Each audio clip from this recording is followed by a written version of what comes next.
speaking of Democrats that they've lost, here's a perfect example. This is a Chicago resident who's saying, bring it on, Tom Homan. Tom Homan, you are welcome. I voted for President Trump. And let me tell you something. I was one of those lifelong Democrats. I started voting at 18, voted in every election, voted Democrat in every election except this last one, because I'm just tired. I'm tired of the same old thing happening from the Democratic Party.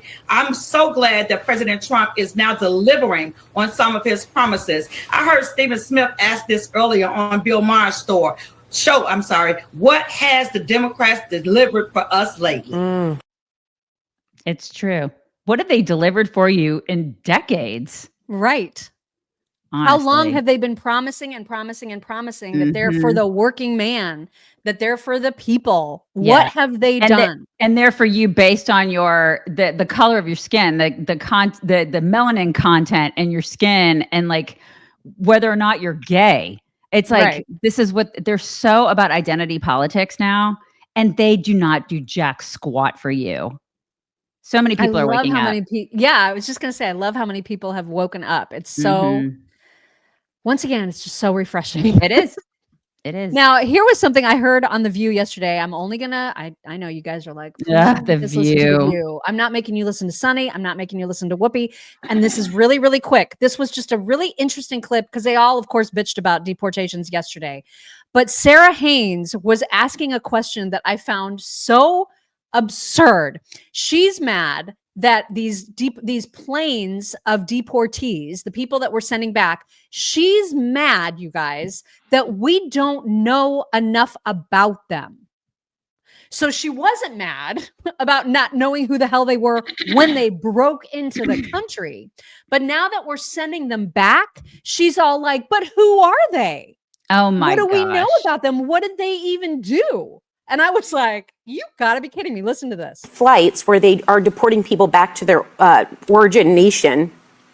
We don't know who they are. And that's where I'd like to see more transparency. If indeed, right now, everyone on these flights is a violent criminal, I think we can all agree everyone thinks they should leave the country. We were saying that this morning. It's common sense.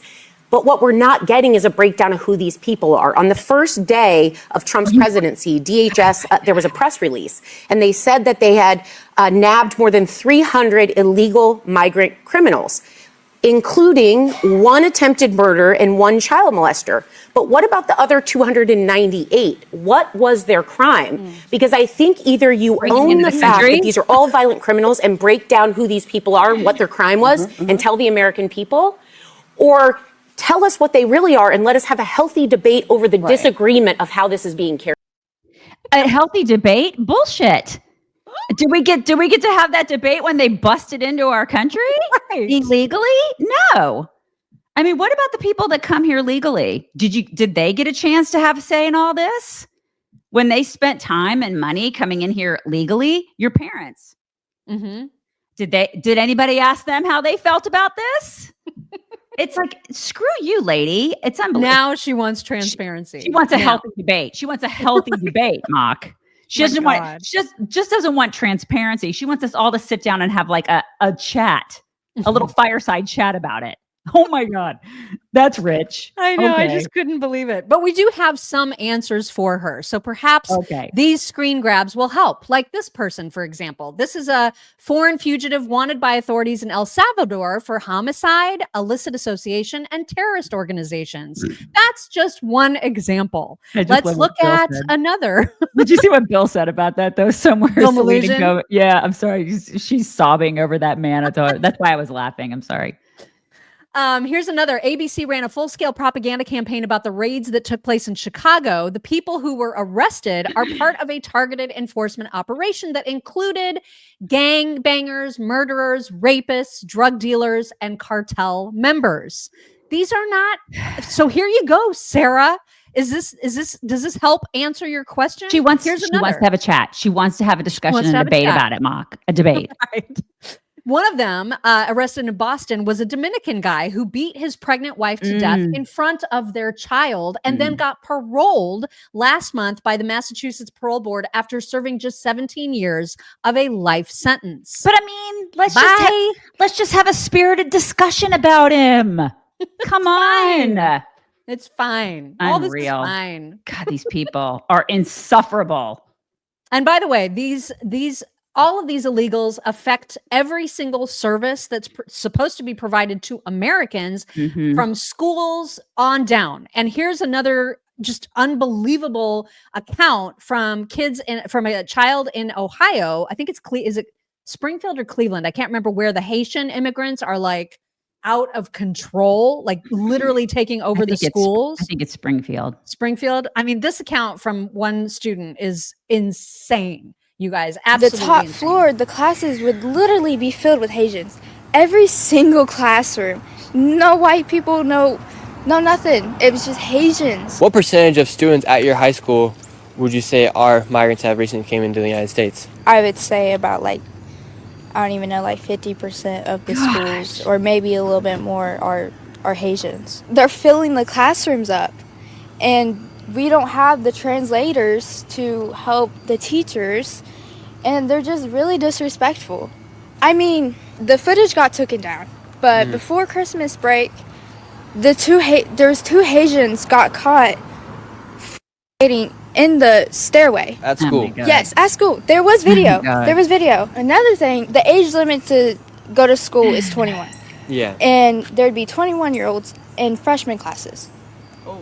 Yeah. Holy cow. Yeah, that's not okay. That's not okay, because I'm not saying all of them, but some of my friends have literally got violated by them and harassed. So their 21-year-olds are inside the high schools. Yes. It's not okay. No, it's not okay. It's not okay. God. Yeah. And this is the thing. And this is what little thin lip lady was talking about. People are feeling chilled, Right. Having ICE come in and remove some of these people. I would not be chilled. There would be I'd be like, here you go, ICE. Here, 50%, right here. Just go ahead and start here in Springfield, Ohio. And the worst part is that those people, those Haitian kids and adults, obviously, if they're 21, those are considered legal immigrants thanks to Biden and his stupid, ridiculous refugee programs. Yeah. They're probably not even on the radar at this point of ICE and Homan. I mean, it's so outrageous. Yeah, it is. Bill Malugin also had a tweet about how ridiculous some of the verbiage is about calling these people what they are. ABC in Chicago said federal agents in Chicago and other cities across the country arrested immigrants by the hundreds. And Malugin was like, no immigrants are being arrested. Illegal immigrants are. That's right. Conflating the two is disrespectful to those who came legally. And he's absolutely right about that. That is so correct. Yeah. It is just disrespectful. It is. And everybody needs to make sure that they're reminding them of this. When they see that crap, call it out. It is disrespectful to people who come here legally. That's the whole reason that we are so pissed off about this, is because we as conservatives know there is a difference between legal and illegal. And apparently Democrats are too stupid to understand that. And trying to soften the language by calling them undocumented immigrants. You're not fooling anybody. We know they broke the law. That's why they're illegal. Exactly. Oh my God. And so we talked earlier about how this has made this issue has caused Democrats to come to Trump's side. And the Young Turks, Chunk Yogurt and Anna Kasparian talked about that very thing on their show yesterday. Here it is. So in terms of when to start crying like Selena Gomez, save it for the mass deportations when we have to rally the whole American people to our side to prevent it. But when you do it, when they're picking up convicted felons, you're gonna lose the American people. So don't do that.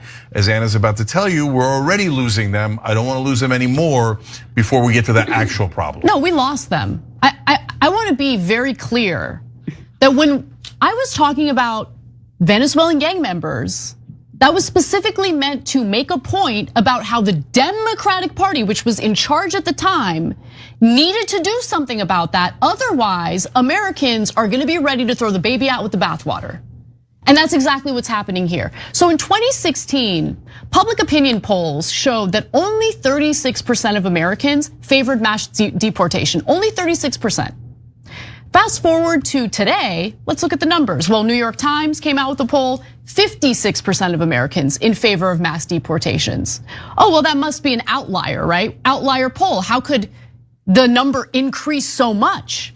Marquette, 64% of Americans in their poll indicated that they favor mass deportation. CBS News, 57%. ABC News, 56%. We have lost them already because when you're unwilling to make a distinction between people who are here illegally, who are committing crimes, who are running amok, with those who might be in the country illegally, but they've been here for a while, they're productive members of society and they're not hurting anyone, well, all of a sudden you're gonna have the majority of Americans think, well, Democrats aren't serious about keeping us safe, and now we don't trust them to deal with immigration. Now we want mass deportation. You know, I think that Democrats really believed, and I kind of believed it for a little bit too. There was a little part of me that lost hope there for a little while, but I think they believed they could do to us what they did to the UK. And you can't.